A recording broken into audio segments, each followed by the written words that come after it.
வணக்கம். ஜவை இஜக் from ஜவாதுவட்டி Pudur. Power writer அப்படிங்கிற அந்த யூடியூப் சேனல் மூலமாக உங்களை மீண்டும் சந்திப்பு ரொம்ப மற்ற மகிழ்ச்சி. அத்தோடு எங்கள் சேனலை சப்ஸ்கிரைப் பண்ணுங்கள், பெல் பட்டன் அழுத்த மறந்துடாதீங்க. அத்தோடு எல்லாத்துக்கும் ஷேர் பண்ணுங்கள். அதாவது கிராமத்தில் ஒரு பழமொழி சொல்லுவாங்க, அதுக்கு இது புளிப்பலாப்பேன். அதாவது போன வாரம் செங்கோட்டையனை எதிர்த்து ஒரு போலீஸில் மனு கொடுத்தாங்க, வக்கீல் அணின்னு சொல்லி போட்டு, கோபி தொகுதியில் அதிமுக எடப்பாடி பிரிவு. அதாவது அவர் நீக்கப்பட்டாச்சு போன வாரமே அதிமுகவை விட்டு. அவர் எப்படி கட்சி கொடியை வேட்டியில் போட முடியும்? ஓபிஎஸ் மாதிரி என்ன இப்போ கட்சி கொடியை பயன்படுத்துகிறாரு, அதிமுக அப்படிங்கிற பேனரை பயன்படுத்துகிறாரு. ஏன்னா அவர் ஆஃபீஸில் இவர் நீக்கப்பட்ட உடனே அடுத்த நாளே ஃப்ளெக்ஸ் வச்சாச்சு. முதல்ல ஃப்ளெக்ஸில் எடப்பாடி எல்லாம் போட்டிருந்தாரு. அடுத்த ஃப்ளெக்ஸில் எடப்பாடியை தூக்கி எறிஞ்சிட்டு இவருடைய படம் மட்டும்தான். ஆனால் அதிமுக சட்டமன்ற உறுப்பினர் அலுவலகம்னு போட்டிருக்காரு. அப்படிங்கிறப்ப அதிமுக விட்டு நீக்கப்பட்ட செங்கோட்டையன் எவ்வாறு அந்த வார்த்தையை பயன்படுத்த முடியும்? அதனால் இதற்கு நடவடிக்கை எடுக்க வேணும்னு சொல்லிட்டு போலீஸில் போன வாரம் தான் நீக்கினா அடுத்த நாளே ஒரு 2-3 நாள் கழித்து ஃப்ளெக்ஸை மாற்றின உடனே இவங்களும் கொடுத்துட்டாங்க. அது சம்மந்தப்பட்ட ஒரு விசாரணை போயிட்டுருக்கு. பார்த்தாரு, நீ இப்படி போறியா, நான் இப்படி போகிறேன்னு சொல்லிட்டு இன்றைக்கி என்ன பண்ணிட்டார் செங்கோட்டையன், தேர்தல் ஆணையத்துக்கே போயிட்டார். 250 பக்கம் கொண்ட ஒரு மனு, சீக்ரெட் மனு, 250 பக்கம் கொண்ட சீக்ரெட் மனு தேர்தல் ஆணையத்தில் நான் கொடுத்துருக்கேன். என்ன கொடுத்துருக்கேன்? அதெல்லாம் சஸ்பென்ஸுங்க, சொல்லவெல்லாம் முடியாது. அது எனக்கு தான் தெரியும், அதை படிக்க போகிற தேர்தல் ஆணைய அதிகாரிகளுக்கு தெரியும், அவ்வளோதான். மற்றபடி விஷயம் தான். அதாவது இரட்டை இலை சின்னம் சம்மந்தப்பட்ட விஷயம் அப்படியே உட்காந்துருக்கு, மூடி அப்படியே உட்காந்துருக்கு. அதுக்கு காரணம் பாஜக. மற்றபடி தூசி தட்டி அது எழுப்பணும். ஏன்னு கேட்டால் இவர் சும்மா தற்காலிக பொதுச் செயலாளர் தான். யார்? எடப்பாடி.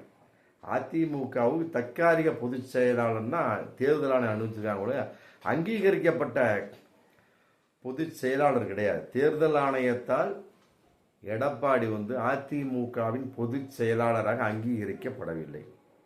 முடிஞ்சு போச்சு. அதனால் சும்மா விட முடியாது. அதனால் 250 பக்கம் கொண்ட இன்னைக்கு கடிதம் கொடுத்துருக்குறேன்.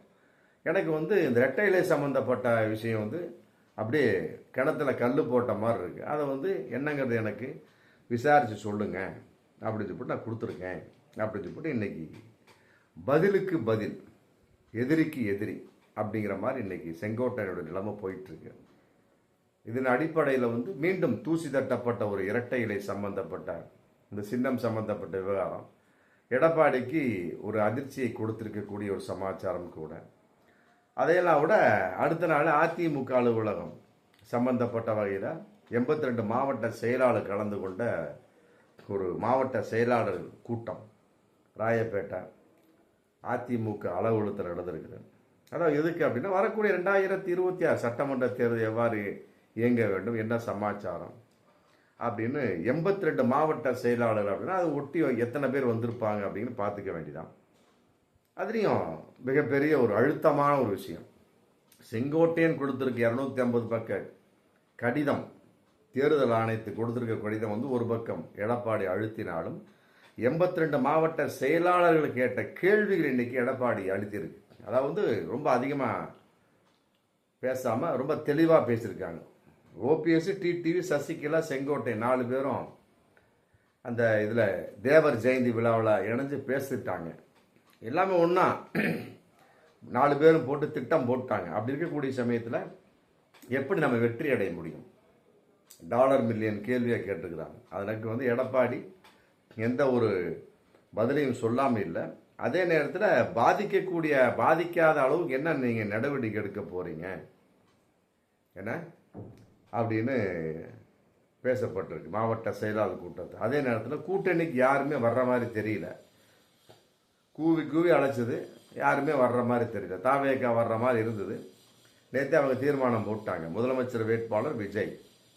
உங்கள் சைடு எடப்பாடி, இப்போ எங்கள் சைடு விஜய் தான். சீமான் சைடு சீமான். இப்படி ஆளாளுக்கு நான் தான் முதல்வர் அப்படின்னா அப்புறம் யார் தான் போஸ்டர் விட்டுறது? யார் அமைச்சர்? இதில் யார் துணை அமைச்சர்? இதில் யார் கதவை திறந்து விடுறது, கதவை மூடுறது தெரியல. இந்த மாதிரி ஒரு சூழலில் தமிழக அரசியல் போயிட்டுருக்கு. அதன் அடிப்படையில் இவங்களாம் கூட்டணி சேர்ந்துட்டாங்க அப்படின்னா எந்த அளவுக்கு பாதிப்பு, பயங்கரமான பாதிப்பு இருக்கும். அதில் மாற்று கருத்தே இல்லை. செங்கோட்டையை பிரிச்சுட்டா 4 பேர் பிரிச்சுட்டாங்க அப்படிங்கிறப்ப அதில் மிகப்பெரிய ஒரு பாதிப்பு இருக்கும். மற்றபடி பாஜக கூட்டணி எந்த அளவுக்கு நம்மளுக்கு தாக்கத்தை ஏற்படுத்த போகிறது அப்படிங்கிறத ஏகப்பட்ட கேள்விகள். அதுக்கு எடப்பாடியும் பதில் சொல்லியிருக்கிறார். அதாவது 4 பேர் பிரிஞ்சுட்டாங்க, அது அவங்க தான் முடிஞ்சு போச்சு. அவங்க சேர்த்துற மாதிரியே கிடையாது. மாவட்ட செயலாளர் என்ன கேள்வி கேட்டாங்களோ அதுக்கு பதில் இல்லை. பிரிஞ்சவங்கள ஒன்று சேர்க்க முடியாது, முடிஞ்சு போச்சு. அவங்க என்ன கேட்டிருக்கிறாங்க, 4 வகையாக பிரிஞ்சிருக்கிறாங்க. அவங்களால நமக்கு ஓட்டு பாதிப்பு இருக்குமா? ஆமாம், ஆளாளுக்கு ஒரு சம் லேக்ஸு கூட்டிகிட்டு போனால் எல்லாம் சேர்ந்தா 1 crore ஆகி போயிடும் முத்து பொண்ணு. அப்புறம் எடப்பாடி அனாதை தான், ஒன்றும் பண்ண முடியாது. இதைத்தான் அவங்க மாவட்ட செயலாளர்கள் கேட்டிருக்காங்க கூட்டத்தில். அதுக்கு எந்த பதிலும் கிடையாது. பிரிஞ்சவங்க தான், அவங்கள சேர்த்த முடியாது. அதே நேரத்தில் கூட்டணி பற்றி யாரும் கவலைப்படாதீங்க, அதை நான் முடிவு பண்ணிக்கிறேன். அதாவது 1 வருஷத்துக்கு முன்னால் என்ன பேசினாரோ, 2 வருஷத்துக்கு முன்னால் என்ன பேசினாரோ, நாடாளுமன்ற தேர்தல் முடிந்ததுக்கு பின்னால் எடப்பாடி என்ன பேசினாரோ அதைத்தான் இன்னைக்கு பேசுகிறார். அப்படி சொல்லிட்டு இதையும் சொல்லிட்டார், பாஜகவோட நம்ம கூட்டணிப்பா. ஆமாம், அதனால பாஜக தலைவர்கள் அண்ணாமலை, நயினார் நாகேந்திரன், அப்புறம் வானதி சீனிவாசன், அப்புறம் பொன்னார் எல்லாம் இருக்கிறாங்க. யாரையும் விமர்சனம் பண்ணக்கூடாது அப்படின்னு போட்டு ஒரு பஞ்சை இறக்கிட்டார், குண்டை போட்டார். இது ஆல்ரெடி போட்ட குண்டு தான், மீண்டும் போட்டிருக்கு. ஏன்னா 6 மாதம் 7 மாதம் தான் இருக்குது தேர்தலுக்கு. அதுக்கிடையில் குட்டிக்கால போட்டு அது வழியாக வரக்கூடிய ஓட்டும் பிரிஞ்சிருச்சுன்னா சுத்தம் காலி. ஆல்ரெடி 4 பிரிஞ்சிருச்சு. இந்த வகையில் ஏதாவது பிரச்சனை ஏற்பட்டு அண்ணாமலை ரெடியாக இருக்கிறாரு. ஆமாம், என்னைக்கிடா நம்ம பிரச்சனை பண்ணலாம் அப்படிங்கிற கான்செப்ட். அதன் அடிப்படையில் எடப்பாடிக்கு அண்ணாமலைக்கு பிடிக்காது, அது தெரிஞ்ச விஷயம்தான்.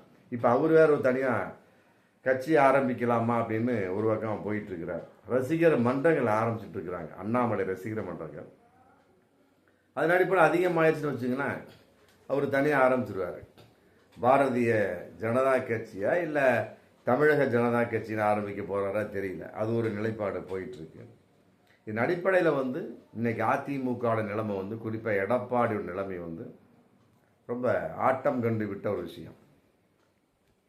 செங்கோட்டையன் கொடுத்த 250 பக்க கடிதம், மற்றபடி மாவட்ட செயலாளர் கூட்டத்தில் அவர்கள் கேட்ட கேள்விகளுக்கு சரியான பதில் இல்லை. அதையெல்லாம் விட முதல்வர் வேட்பாளர் விஜய் தான் தாவேக்கு அறிவிச்சு இன்னும் ஆட்டம் கண்டு போச்சு. ஆமாம், இதையெல்லாம் விட இன்னொரு விஷயம், ஜெயக்குமார்கிட்ட கேள்வி கேட்டிருக்காங்க, அவர் பதில் சொல்லுங்க. என்னங்க முதலமைச்சர் வேட்பாளர் விஜய்ன்னு சொல்கிறாங்க, நீங்கள் என்னமோ கூட்டணி மாதிரி பேசிட்டு என்னாச்சு அப்படி கேட்கக்கூடிய சமயத்தில், ஏப்பா ஒவ்வொரு கட்சிக்கும் ஒரு தனித்தன்மை இருக்கும், அது மாதிரி அவங்களுக்கு கட்சி ஒரு தனித்தன்மை.